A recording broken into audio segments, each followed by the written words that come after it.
여러분, 세계 정세회부에 다시 오신 것을 환영합니다. 저는 전재현입니다.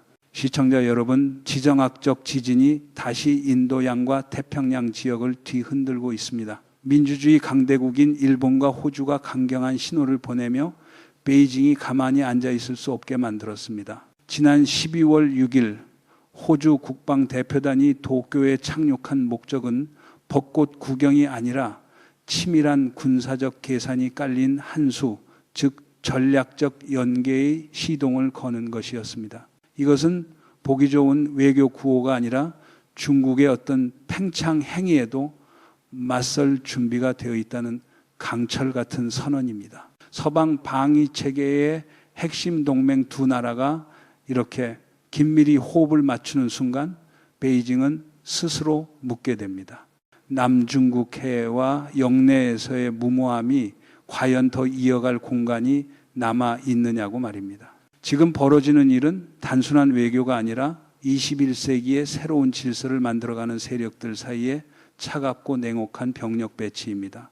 유엔에서의 외교적 긴장은 중국이 국제사회를 압박하려는 기대 속에 각종 이해 제기와 궤변성 공안을 쏟아내면서 계속 폭발하고 있습니다. 그러나 베이징의 쓴맛을 보게 한 것은 다름 아닌 일본이었습니다. 도쿄는 돌려 말하지도 피하지도 않았습니다. 일본은 유엔 전체 앞에서 중국의 주장을 통째로 부정하는 직설적이고 무게감 있는 반박을 내놓았습니다.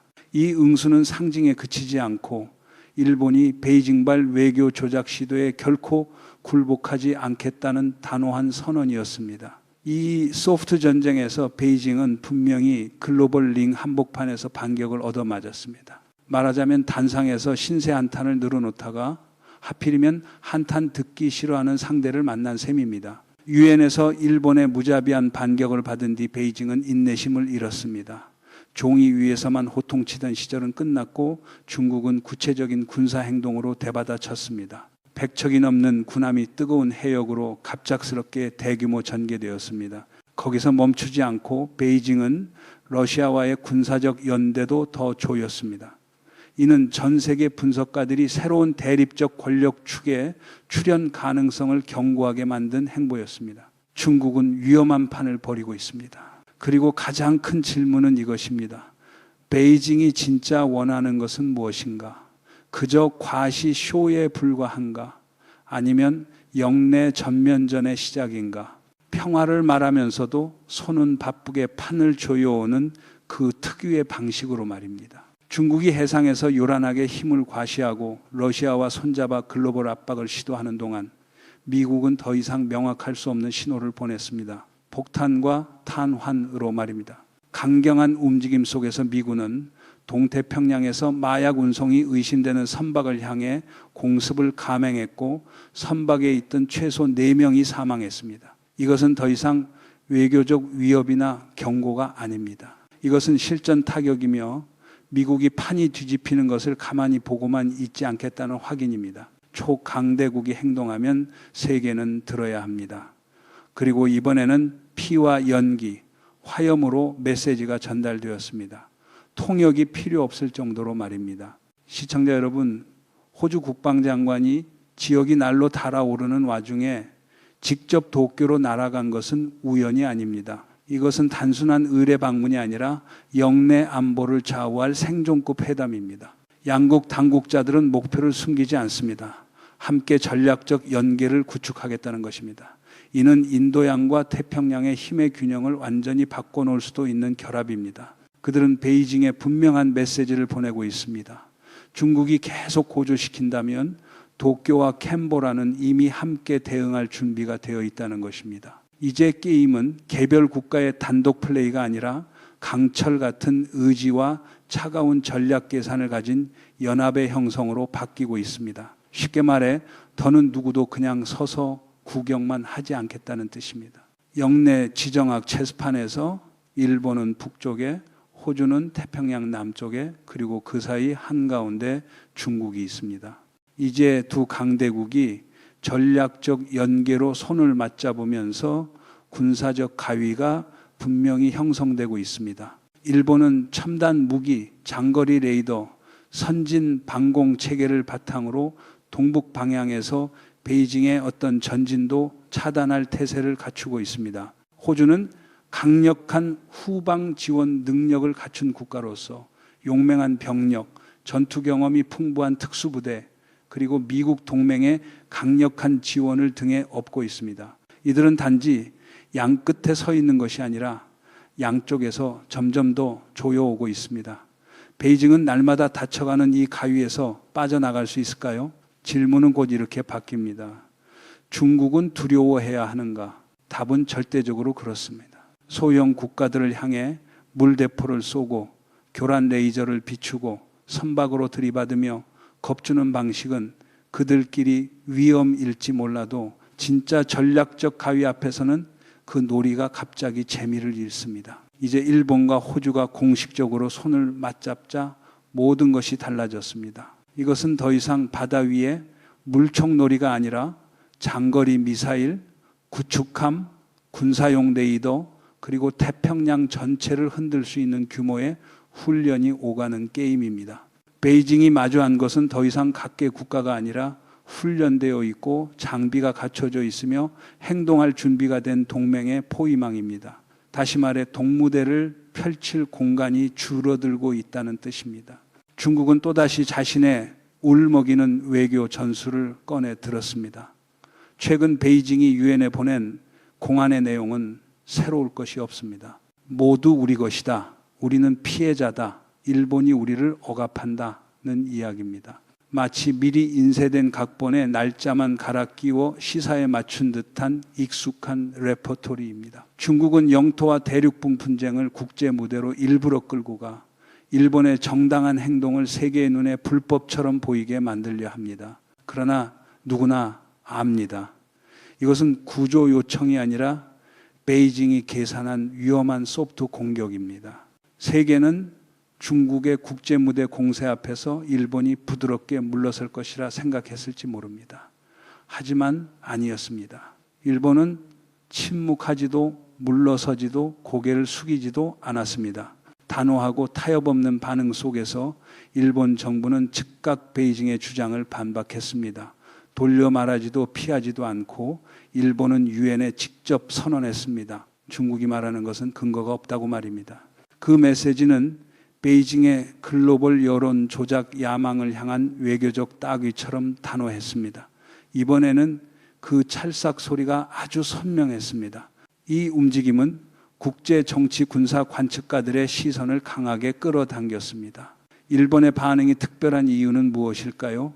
바로 중국에게 이야기를 비틀 틈을 단 하나도 주지 않았기 때문입니다. 베이징은 오랫동안 국제 무대에서 크게 외치며 이른바 역사적 권리를 주장해 왔습니다. 그 주장들이 국제법상 근거가 전혀 없더라도 이번에는 쉽게 물러서지 않는 상대를 만났습니다. 일본은 세부까지 집요하게 다듬은 날카로운 논리로 맞섰습니다. 도쿄의 각 반박은 구체적 증거와 함께 나왔습니다. 한두 개 자료가 아니라 설득력 있는 방대한 자료의 도서관이 따라붙었습니다. 이는 베이징이 오랫동안 쌓아 올리려 했던 외교적 환상을 정면으로 겨냥한 방식이었습니다. 마치 무대 위에서 펼치던 마술이 그 자리에서 바로 들통나는 장면처럼 말입니다. 이번 외교 사건은 단순한 반응이 아니라 일본이 오랫동안 중국 앞에서 유지해온 인내를 분명히 내려놓았다는 강력한 선언이었습니다. 도쿄는 전 세계에 분명한 메시지를 보냈습니다. 베이징이 국제 무대에서 체면을 구기는 것을 더 이상 두려워하지 않겠다는 것입니다. 과거 일본이 공개 충돌을 피하려 했다면 이제는 반박을 넘어 중국의 잘못된 논리를 스스로 드러내고 폭로하기까지 합니다. 이는 전략적 변신입니다. 일본은 방어자에서 글로벌 외교 체스판에서 즉각 반격을 날릴 준비가 된 세력으로 바뀌고 있습니다. 베이징은 더 이상 이야기 독점권을 쥐고 있을 수 없습니다. 웃기다 못해 씁쓸한 아이러니는 중국의 외교적 태도 그 자체에 있습니다. 필리핀이 세컨드 토마스 암초에서의 중국 행위를 문제 삼아 제소했을 때 베이징은 즉각 유엔과 국제재판을 외면하며 그런 기관들의 법적 가치가 없다고 공공연히 말했습니다. 그런데 역할이 뒤집혀 중국이 다른 나라를 고발하려 할 때는 자신들이 부정하던 그 조직들에 황급히 매달립니다. 분리할 때는 규칙을 부정하고 공격할 때는 규칙을 끌어안는 노골적인 이중 기준의 작동 방식입니다. 좋게 말하면 유연성이겠지만 정확히 말하면 체계적 이중잣대입니다. 최근 몇 년 동안 중국은 비판을 받을 때마다 감정 압박이라는 익숙한 무기를 자주 사용했습니다. 책임을 돌리고 세계 앞에서 하소연하는 방식입니다. 솔직히 말해 유치하지만 그 유치함을 성실하게 반복해온 것도 사실입니다. 그러나 이번엔 수를 잘못 두었습니다. 일본을 상대로 그 모든 연출은 통하지 않았습니다. 도쿄는 탄탄한 논리로 베이징의 극을 차단했을 뿐 아니라 세계가 눈을 뜨게 만들었습니다. 이 대결은 중국이 국제 무대에서 즐겨 쓰던 감성적 접근, 피해자 프레임이 더는 효과가 없다는 사실을 분명히 보여주었습니다. 그 희극은 벗겨졌고 이번에는 베이징이 숨을 구석이 없었습니다. 유엔에서의 고발이 실패하고 일본이 호주와 전략적 동맹을 구축하자 중국은 물러서지 않았습니다. 그들은 도발적 행동으로 방향을 틀었습니다. 바다 위로 거대한 전력을 쏟아부은 것입니다. 군사 보고들에 따르면 중국의 선박 100척 이상이 11월 중순 이후 동아시아 해역의 모습을 드러냈습니다. 이 정도 규모의 해군 전력이 동시에 움직이는 것은 결코 우연이 아닙니다. 이는 명백한 억지 메시지입니다. 다시 말해 100척이 넘는 함정입니다. 가볍게 볼 숫자가 아닙니다. 이것은 외교가 아니라 영내 전체를 고도의 경계 상태로 몰아넣는 무력 과시입니다. 더 이상 군사사 연구자들이 흥미롭게 떠드는 소재가 아니라 전략적 경고입니다. 100척이 넘는 배를 낚시하러 나간다거나 해상 축제라고 포장할 수는 없습니다. 그것은 상황이 통제선을 넘으면 곧바로 발포할 수 있는 전투 대응의 모습으로 나타난 정통 의미의 힘 과시입니다. 중국이 이런 규모를 동원할 때 그들은 협상 초청장을 보내지 않습니다. 그들은 영내 야망을 가로막는 누구에게나 전략적 위협을 보내고 있습니다. 그 결과 동아시아 전체가 극도의 경계 상태로 들어갑니다. 수평선 위로 빽빽하게 나타나는 수백 척의 함정은 더 이상 가정이 아니라 분쟁 해역에서의 공포스러운 현실입니다. 함정들은 군사 장비를 탑재한 채 촘촘한 대형으로 순찰하며 마치 바다 표면을 덮어버릴 듯 움직입니다.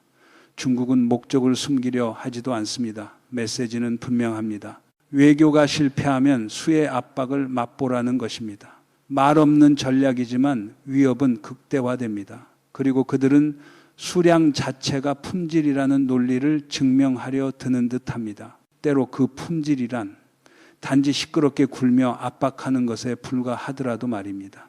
해상에서 힘을 과시하고 동아시아 해역을 긴장으로 몰아넣었음에도 중국은 여전히 안전하다고 느끼지 못합니다. 일본, 호주, 미국으로 이어지는 전략적 삼각 포위감은 베이징으로 하여금 지정학적 균형추를 찾게 만들었습니다.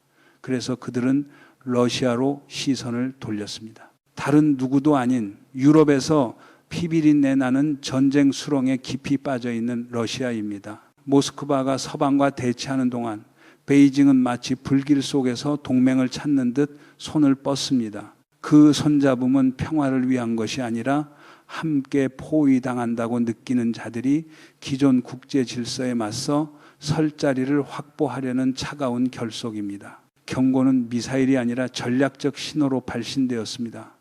중국과 러시아의 단일 전선 신호입니다. 서로 다른 방향에서 서방과 맞서는 두 국가는 명확한 메시지를 보냈습니다. 너희는 유럽을 상대하라, 우리는 아시아를 상대하겠다. 이것은 단지 동맹 선언이 아니라 전략적 경계를 긋고 영향권을 설정하며 글로벌 체스판의 구역을 나누는 방식입니다. 모스크바가 유럽 전선을 불길 속에서 붙잡고 있는 동안 베이징은 수의 전술과 해군력으로 동아시아를 조여옵니다. 세계는 새로운 권력축의 부상을 목격하고 있습니다. 조용하지만 위험한 축입니다. 영내를 지배하는 초강대국을 자처하는 나라라면 본래 누구에게도 기대지 않아도 됩니다. 그런데 중국은 정반대로 움직였습니다. 그들은 러시아에 손을 내밀었습니다. 이것이 핵심입니다. 이 행동은 힘의 증거가 아니라 불안의 명백한 신호입니다. 베이징은 일본, 호주, 미국 그리고 다른 아시아 국가들이 긴밀히 협력하는 순간 판이 빠르게 뒤집히며 중국의 약점이 드러날 것을 알고 있습니다. 그래서 그들은 러시아를 필요로 합니다. 동등한 파트너로서가 아니라 고립과 불리함에 대한 두려움을 가리기 위한 전략적 가면으로서 말입니다. 러시아가 유럽 전쟁 수렁에 빠져 소진되는 와중에도 중국은 모스크바, 즉 지친 동맹과 손을 잡는 선택을 했습니다. 겉으로는 힘을 키우는 것 같지만 실상은 절뚝이는 두 사람이 서로를 부여잡고 넘어지지 않으려 애쓰는 모습과 다르지 않습니다. 더 위험한 점은 양쪽이 약할수록 더 무모해질 수 있다는 것입니다. 그러나 이 그림 속에 감출 수 없는 진실이 있습니다. 중국은 더 이상 도전받을 수 없는 강대국의 자세를 유지하지 못하고 있습니다. 최근의 모든 행동은 한 가지를 보여줍니다. 그들은 당황하고 있습니다. 최소한 그 반대라고 증명하려고 지나치게 서두르고 있습니다. 일본과 중국이 혼란스러운 협상 소용돌이에 갇혀 있는 사이 다른 세력이 손을 뻗었습니다. 바로 미국입니다. 동아시아가 교착의 회오리 속에서 돌아가는 순간 워싱턴은 전 세계를 흔들 만큼 상징적이면서도 전략적인 강력한 한 방을 던졌습니다. 이것은 단순한 과시가 아니라 타이밍을 완벽하게 계산한 움직임입니다. 혼란을 이용해 글로벌 권력의 저울이 여전히 자신들의 손에 있음을 확인시키는 것입니다. 동맹과 적 모두에게 보내는 차가운 상기입니다. 미국이 여전히 전략 게임에 박자를 쥐고 있다는 상기입니다. 비밀 작전 속에서 미군은 마약 조직과 연계된 것으로 추정되는 목표에 고위력 폭탄을 투하했습니다. 한순간에 4명의 생명이 지워졌고 죽음은 너무 빨라 누구도 반응할 틈이 없었습니다. 펜타곤 발표에 따르면 이는 확대된 마약 대응 작전의 일부였습니다. 하지만 그 결과가 너무 심각해 고위급 조사가 즉각 촉발되었습니다. 질문이 제기됩니다. 이것이 정말 범죄 소탕 작전이었는가? 아니면 미국의 움직임을 지켜보는 지정학적 경쟁자들 앞에서 딱 맞는 순간에 보여준 힘의 과시였는가? 지정학 세계에서 군사행동은 결코 우연이 아닙니다.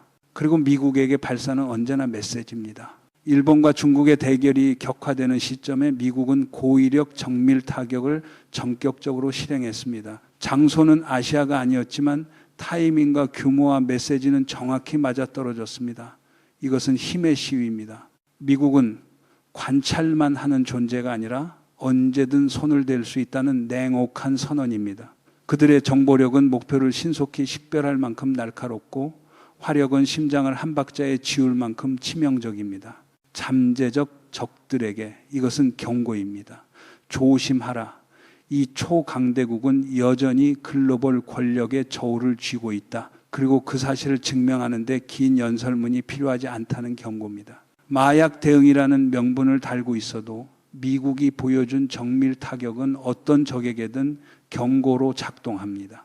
영상에 담긴 마지막 순간의 장면, 피해자들이 무슨 일이 벌어졌는지 이해할 틈도 없이 혼란스러워하던 그 순간이 모든 것을 말해줍니다. 현대 전쟁은 반응할 시간을 주지 않을 만큼 잔혹합니다. 폭발의 섬광 속에서 모든 것은 즉시 끝납니다. 탈출구도 없고 숨을 곳도 없습니다. 미국은 이렇게 세계에 다시 상기시킵니다.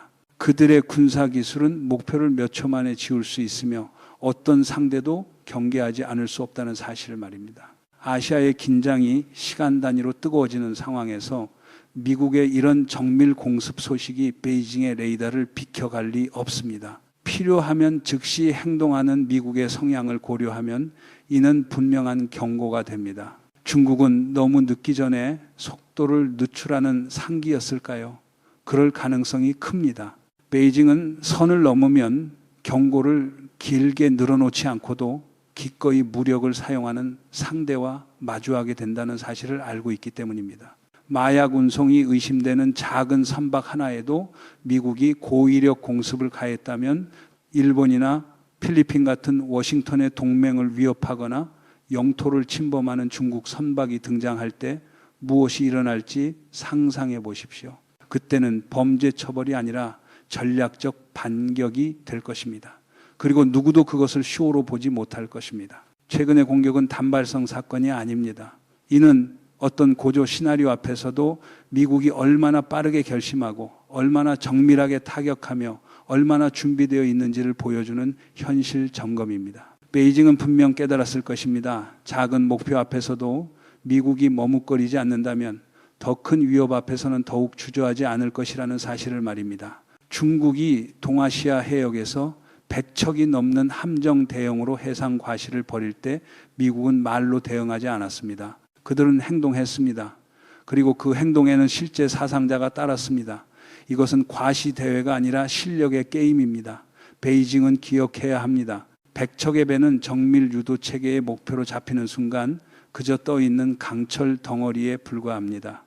현대 전쟁은 수량이 아니라 정밀성과 속도를 요구합니다. 미국은 그 교훈을 영내가 흔들릴 만큼 강렬한 타격으로 다시 상기시켰습니다. 수면 위의 오만은 현대 화력의 치명적 정밀성을 이길 수 없습니다. 혼란을 조장하는 모든 함대가 뼈에 새겨야 할 메시지입니다. 이야기를 오래 하고 싶다면 말입니다. 그렇다면 역사와 정세를 지켜보는 이들에게 던져지는 질문은 이것입니다. 해상과시부터 미국의 실전 군사 행동까지 이 모든 것은 영내와 세계의 미래에 어떤 의미를 갖는가? 중국은 전략적 갈림길에 서 있습니다. 더 많은 함정을 바다로 보내 충돌을 만들고 긴장을 키울 것인가? 아니면 유엔에서의 언어적 고조를 반복하며 늘 하던 대로 글로벌 피해자가 될 것인가? 그러나 또 하나의 가능성도 있습니다. 베이징이 마침내 한 가지 현실을 인정하게 되는 가능성입니다. 그들은 국제사회 전체를 동시에 상대로 싸울 수 없다는 현실입니다. 자존심이 현실과 충돌할 때 둘 중 하나만 살아남습니다. 전략적 대결의 천둥 같은 울림 속에서 세계는 점점 더 분명히 보고 있습니다. 새로운 질서가 형성되고 있습니다. 사교적 악수로 만들어지는 질서가 아니라 차갑고 계산된 수일기와 행보로 만들어지는 질서입니다. 중국은 한때 난공불락처럼 보이던 자리에서 외교 군사 전략의 여러 방향에서 압박받는 형국 속에 허둥대고 있습니다. 일본은 더 이상 침묵하는 나라가 아닙니다. 호주는 더 이상 조용한 후방이 아닙니다. 그리고 미국은 노련한 플레이어처럼 한 방을 던져 존재를 확인했습니다. 그래서 글로벌 게임에서 더 이상 누구도 홀로 서 있지 않습니다. 모든 행동, 모든 동맹, 모든 한수는 국경을 훨씬 넘어서는 파급을 품고 있습니다. 진실은 그 어느 때보다 선명합니다. 세계는 평화라는 말로 포장된 일방적 야망에 더 이상 인내하지 않습니다. 그리고 민주주의 강대국들이 행동하기로 결심하는 순간 가장 크게 떠들던 자가 가장 고립될 수 있습니다. 특히 그 큰 소리가 모두가 이미 외워버린 각본과 함께 반복될 때는 더더욱 그렇습니다. 여기까지 오늘의 세계 정세 해부는 잠시 멈추겠습니다. 세계 정세 해부는 시청자 여러분의 댓글을 언제나 기다립니다. 안녕히 계십시오. 다음에 다시 뵙겠습니다.